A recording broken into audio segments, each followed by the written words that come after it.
Dreams. So I'm Jill from Juvens and I'm talking to you today about dreams. I've produced a dream journal and I'll talk to you a little bit about how you can use that. But what are dreams? When do they take place? And why are dreams so important for you to be aware of? Well, basically, in our sleep, we have patterns, we have stages of sleep, and we have one stage that you've probably heard of, which is called rapid eye movement sleep.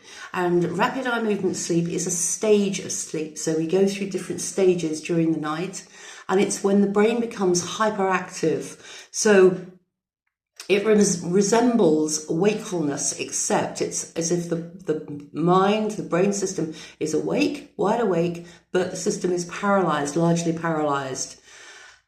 Your first phase of REM sleep will start about 90 minutes after, if you're having an average, no sleep disorders or whatever, about 90 minutes after you fall asleep. And then that will recur several times during the night. And during that REM sleep, you can have really vivid dreams.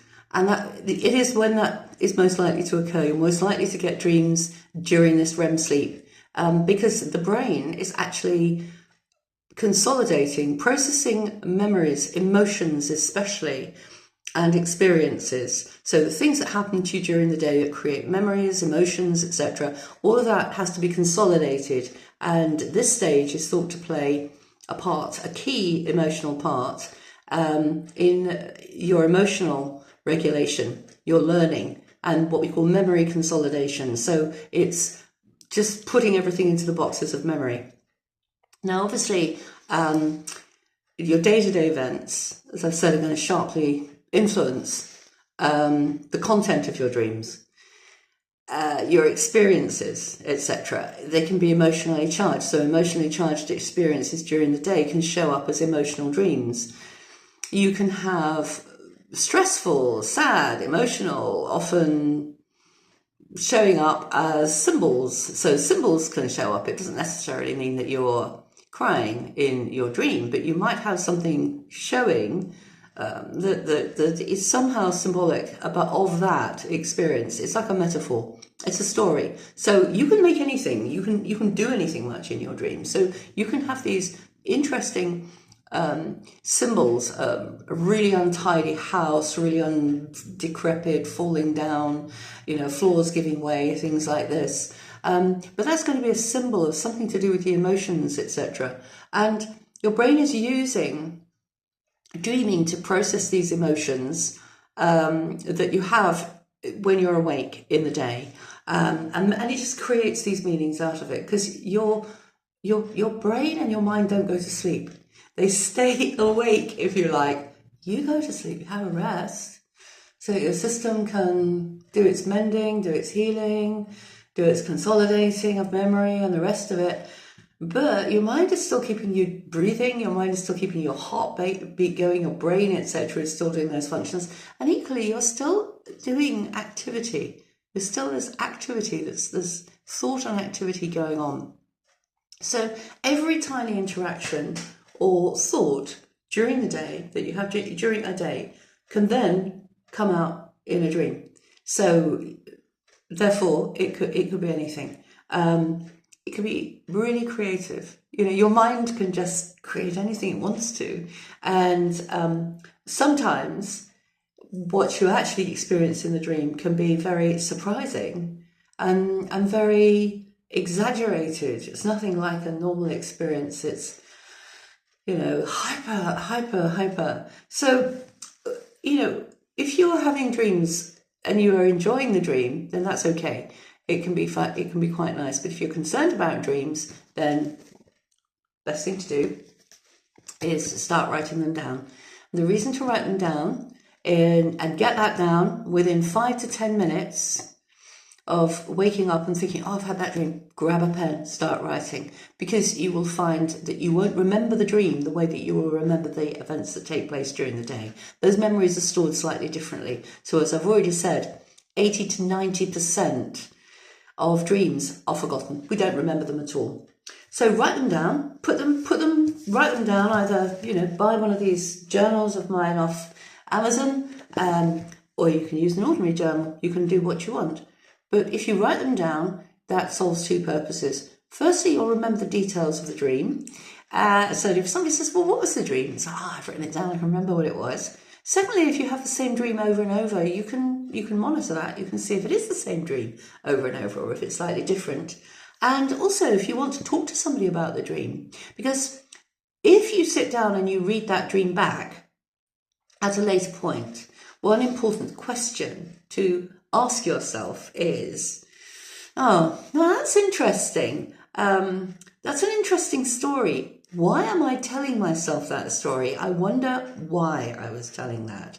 So instead of reading and going, oh, how did that dream arrive? Oh, what, this is really weird. Why am I wandering around this haunted house and then suddenly I'm being chased by eagles and then I'm on a magic carpet ride? It's sort of, why am I telling myself this story? Why am I telling myself this story? It's an interesting story. Why am I telling myself that story? And that message really is to reinforce this is your story. You made it up. You made this story up. This dream hasn't come from anywhere other than inside yourself. And oftentimes you can figure it out. If you take a step back and you begin to start to think about what is going on in your life, you might find, for example, that you have had or been through or are going through some event to do with relationships, your health, work. It might be there's something coming up to do with a house move. It might be that you're thinking about a new purchase. It might be you're going to stand up and do a talk at a wedding. It might be that you're going to be the bride or the groom. It might be you're going through a divorce. There could be so many things going on. You might have guests coming to visit and the house is a mess and you've got to tidy it all up. And suddenly you have this weird dream all about things falling on you. And oftentimes you can make relationships between what's happening and why you're having dreams. So for example, I had 4 border collies and all 4 of them died within a very short period of time.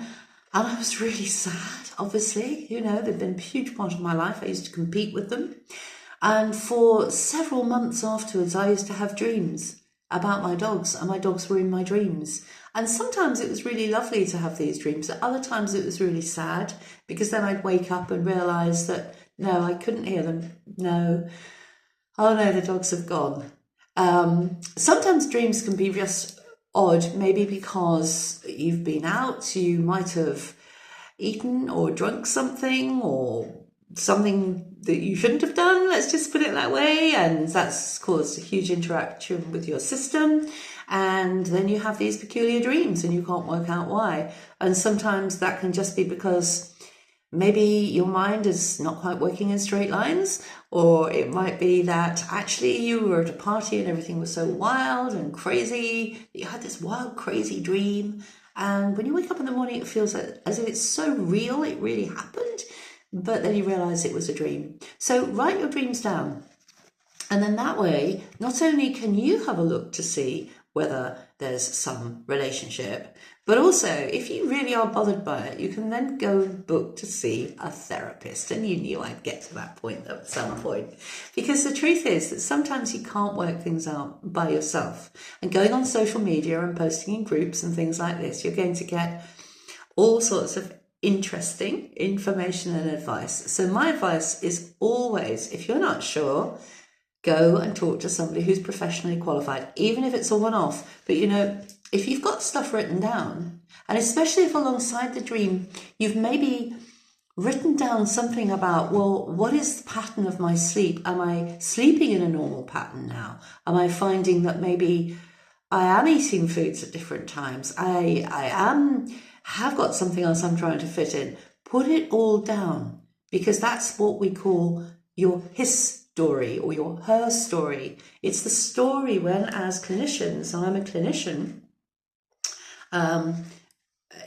as clinicians, when we have people who come to see us, we want to know your story, because the reason that the information is in the story. It's in the story. So just a couple of little extras here, a few things that you might come across, and you can work this out. But if you have a dream where you're being chased, it might mean you're trying to avoid something, or you're trying to get away from something. It might be anxiety. So you might have some anxiety around something.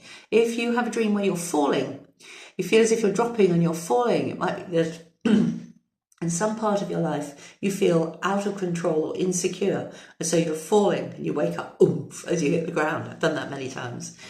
Losing your teeth or losing your hair or looking a lot older can be a sign of helplessness, something to do, maybe aging, but it might also just be a sign of feeling out of control and helplessness. Being unprepared, you know, the dreams that you have when you rush around the house and you can't find your keys, and then you found the keys but you can't find your shoes, or any of those kinds of dreams. Again, that might be feelings of stress. It might be feelings of pressure, feeling of failure, something that that isn't going right. Dreams where you're flying. That might be freedom. It might be escape. It might be lifting yourself up way above a situation to look down and get a bird's eye view like a bald eagle of what's going on. Being naked in front of public. I've never actually had a dream of that, but anyway. It might be vulnerability and fear, etc. So you can have dreams like that, but also, as most of you know, you can have dreams associated with post-trauma, so nightmares, post-traumatic stress. You can have horrible nightmares, recurring nightmares, etc. So the message that I'm giving you is, rather than thinking, it's not working, I can't work this out, actually talk things through with a therapist. If you start to think, gosh, this is a recurring dream, you might find it's associated with, I've had these dreams before. And you start thinking, well, what was happening in life when I was having these dreams before? But always, if you can't work it out for yourself, go to see a professionally qualified, proper pucker therapist who can help you. So this is Jill from Juvens. I hope you found this helpful. Do put a little comment in the bottom if you have. I should put a link to where you can buy my journal if you want to. Have a lovely rest of the day. It's UK. In the UK, English people always talk about the weather. We always talk about the weather. It's the main topic of conversation.